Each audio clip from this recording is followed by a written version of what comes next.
Dragon Ball Super ficou anos praticamente parado. E durante esse tempo, muita gente ficou achando que Dragon Ball entrou naquele procedimento clássico. Vive de nostalgia, lança uma coisa aqui e ali, mas sem realmente evoluir. Só que agora, olhando tudo que começou a se movimentar nos bastidores, no mangá e na forma como a marca tá sendo tratada, fica difícil e quase impossível ignorar uma coisa. Talvez Dragon Ball esteja prestes a voltar de um jeito muito maior do que a gente imagina. E não só no sentido de mais poder, mais transformação, mais grito, mais luta épica, mas no sentido de importância, de voltar a ser relevante de verdade no mundo dos animes. O vazio de Dragon Ball Super.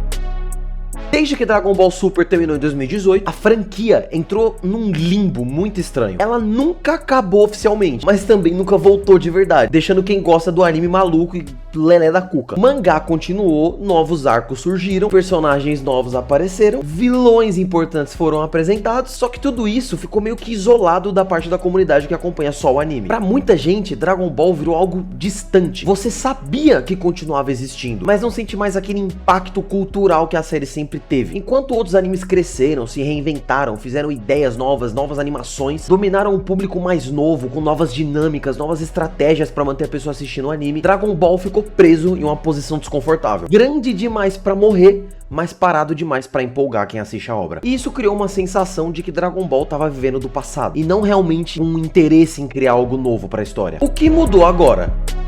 O que muda agora é que Dragon Ball começou a se mover de novo, e dessa vez não só pela nostalgia. Os arcos mais recentes do mangá não tentaram só repetir a fórmula antiga do que já funcionava. O arco do Moro trouxe um vilão com presença real, e não era só mais forte, do jeito mais simples da coisa, mas ameaçava o mundo de um jeito diferente. Ele drenava energia, criava uma tensão constante na série e fazia os personagens pensarem em outras alternativas e sem ser aquela coisa de só ganhar mais poder. Depois disso, o arco do Granola foi ainda mais interessante, porque mexeu com algo que Dragon Ball quase nunca explorou direito: consequência. Realmente o que acontece na história ser sentido de fato, e não só parecer algo que tá ali. Não, o que tá ali não só tá ali, agora tem impacto. Desejos tem preço, o poder não vem de graça, e nem todo conflito se resolve só na base da força bruta. E além disso, a narrativa também começou a desacelerar um pouco. Menos correria, mais foco na motivação, escolhas e impacto emocional. Algo que sempre existiu em Dragon Ball Z, mas que o Super tinha deixado de lado em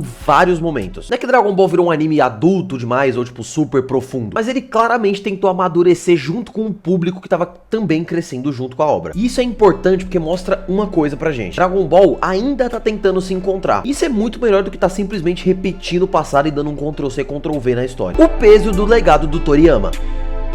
A morte do Toriyama muda completamente o peso de Dragon Ball. Antes, qualquer erro podia ser relevado com: ah, o Toriyama tá ali, tá de boa. Agora, não tem mais isso. Toda decisão criativa passa a carregar uma responsabilidade. Não é só continuar a história, é decidir o que de verdade Dragon Ball é daqui pra frente. Fazendo de novo, sentimos as consequências do que acontece. E isso faz uma coisa muito legal, porque força a franquia a sair do automático. Não dá mais pra ficar criando vilão descartável, arco sem consequência real na história, ou criar personagem novo só pra ficar vendendo boneco. Qualquer retorno que seja de Dragon Ball Super agora precisa provar uma coisa pra gente: que eles estão voltando não só pra continuar, mas que aquela continuação existe por um motivo. Não é mais nostalgia, é continuidade de legado. Eles precisam dar uma continuação digna pra história, não ficar se apegando só no que já funcionou um dia. E isso, de forma meio paradoxal, é uma coisa boa, porque quando uma obra chega nesse ponto, ou ela se reinventa com respeito, ou ela só perde relevância de vez. Dragon Ball entrou numa fase muito delicada, onde errar custa muito caro, mas acertar em cheio pode colocar a franquia de volta no topo. Não só como ícone do passado,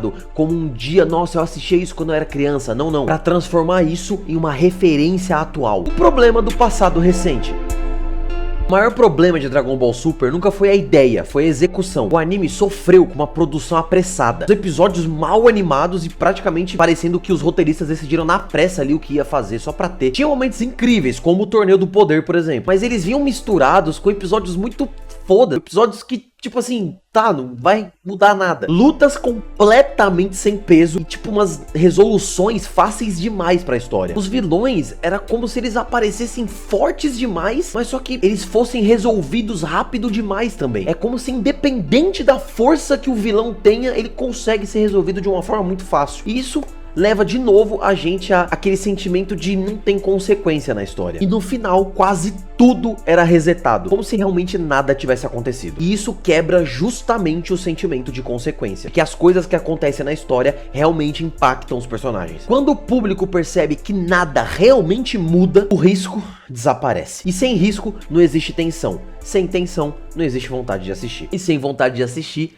eles perdem dinheiro. E perdendo dinheiro, você já entende. Muita gente não parou de assistir Dragon Ball simplesmente porque odeia a franquia. Não é tão preto no branco assim. As pessoas pararam porque estavam sentindo que estavam assistindo algo que não é levado a sério. E pra uma obra que marcou gerações, isso pesa e cobra caro. E o resultado disso foi um público dividido. Quem assiste por amor incondicional, que pode acontecer qualquer coisa na série que a pessoa continua assistindo, e o pessoal que esperava resoluções na série mais maduras e que pararam de assistir por isso. E esse é exatamente o erro que Dragon Ball Super não pode cometer se quiser voltar pro topo. Porque o retorno tem potencial agora.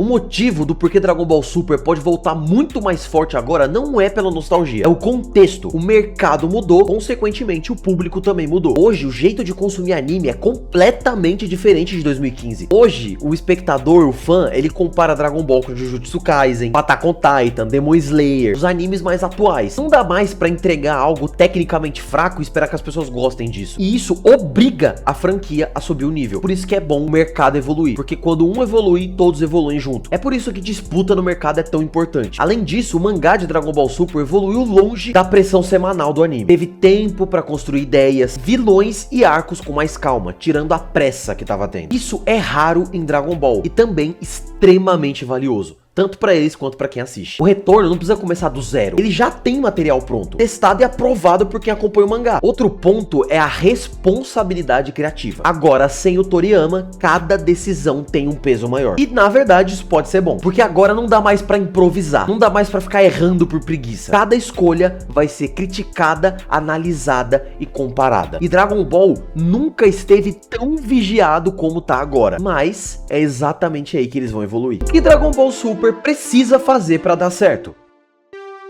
O Dragon Ball Super funcionar, eles precisam parar de se sabotar. Não é inventar moda, é só corrigir erro antigo. Primeiro, respeitar a escala de poder. Durante muito tempo, o Dragon Ball virou uma escada infinita. Todo arco alguém ficava mais forte sem um custo real. Quando todo mundo pode ter tinha, não se pode ter tudo.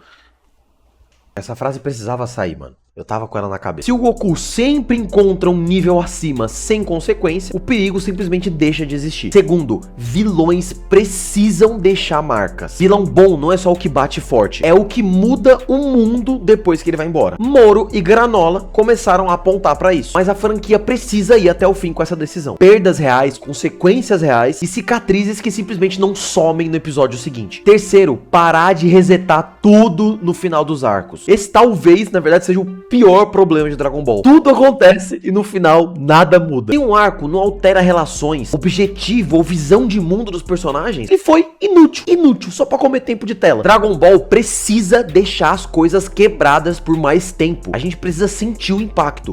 Lá ele, não vou sentir impacto nenhum não, mano, sai fora. 4. Peso emocional pro que eles estão fazendo. Uma luta bonita chama atenção, mas o que marca é o motivo da luta. O que importa é o porquê que eles estão fazendo isso. O público hoje se conecta muito mais com emoção do que com explosão. E Dragon Ball já provou no passado que consegue fazer isso. Eles só precisam fazer de novo. Quinto, tratar personagens como pessoas, não como ferramentas. O Goku não pode ser só força. O Vegeta não pode ser só orgulho. Eles precisam errar, duvidar e pagar por escolhas. Isso não enfraquece a franquia, isso fortalece. Porque a melhor coisa do mundo é a gente ver um personagem fazendo merda e depois ele voltar e se redimir do que fez. Ou às vezes até o personagem fazer merda, só que isso que ele fez tem um poder muito grande pra ele, mas trouxe consequências pro mundo. Esses sentimentos que a gente não gosta na teoria, mas é o que faz a série ser lembrada. Dragon Ball não precisa virar algo que não é, só precisa começar a levar a própria história a sério. O futuro de Dragon Ball depende da própria obra ter coragem de amadurecer. Pra você, o Dragon Ball, ele tem chance de dominar, ser algo hoje ainda, ou ele realmente é só a memória do passado? Comenta aí que eu vou ler. Eu vou ler mesmo, hein? E aproveitando isso, também eu falei sobre...